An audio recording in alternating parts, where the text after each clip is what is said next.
James here. Today we're going to have a quick look at the tone and the highlight tools. This is just going to be a very brief overview.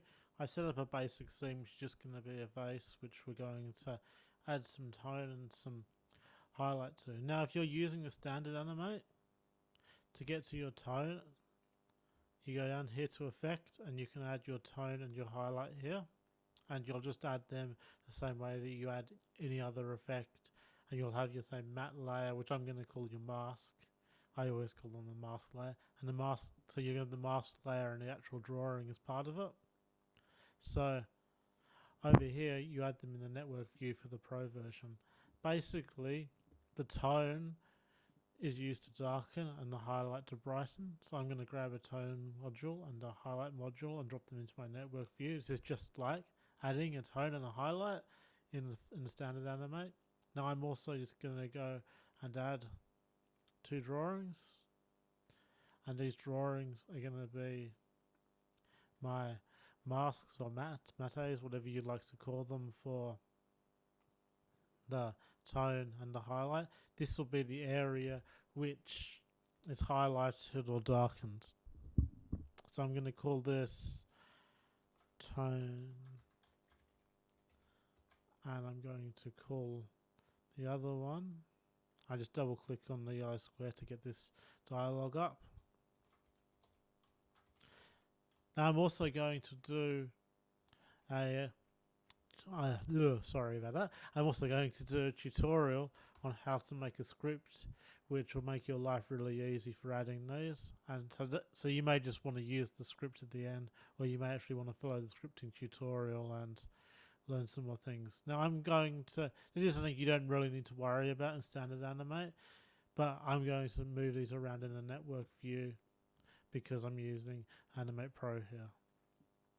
So I'm going to basically put the mattes into the matte module of the matte node of your module. I'm going to grab your vase and stick that into the top of your tone.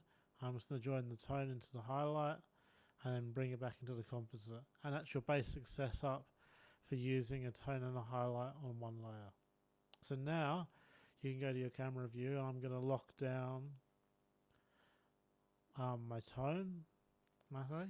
So Control Alt Shift O, and I'm going to just pick the first one. I'm going to grab a brush and let's see what size I have. I'd say that's not big enough. I'd like something really big, probably, and that might be a little bit too big. So I'm just going to draw a tone. This is going to be the area which has tone down the side. I mean, that's pretty basic shape, but you may want to, move it around a little. So I have it thin up here, and we could probably, really sort of bend it around at the bottom like that. And yeah, that's basically what it looks like as in our standard view. Now what you can go over here is flick over into your OpenGL view, and you can see the softness for this tone here. Now with the tone you've got all these sort of standard things that you have with most of your effects. You can change your color of it down here, so you don't necessarily have to take the same color as your object. You could pick a different color. You can also change the alpha of it, so I'm probably going to set this down to maybe 60, and you'll see it's now a little bit faded a lot. You can also change your blur type, so the radial is just all the way around the edges. The directional make it in the direction which you say, typical of the glow tutorial I did previously. I'm going to set this radius up to sort of 15, and you'll see it's now got this sort of nice soft effect. And that's basically your tone shown. Now, to do your highlight, you just do exactly the same thing. And we'll just grab a paint tool. And that's obviously way too big. I'm just going to turn back into standard view. Or maybe put it down to 70. Now I don't like that shape, so I'm just going to go into the contour editor.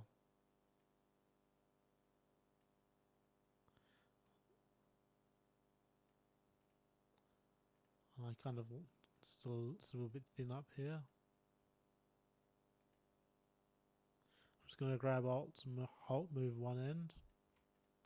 And that looks okay to me. And again, I'm just going to go into the highlight tool by double clicking on the star here. And I'm going to make some adjustments. So let's change that down to 62. And let's knock this up to sort of 15 and see what it looks like. That's very faint, so let's just...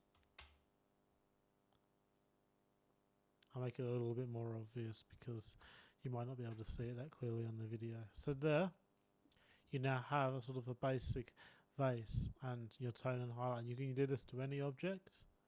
In part 2, I'm just going to have a look at how you can potentially animate this so that you can move, you know, like represent the sun moving across it or something like that. And hopefully you enjoyed this, and I'll be back with part 2 in a minute.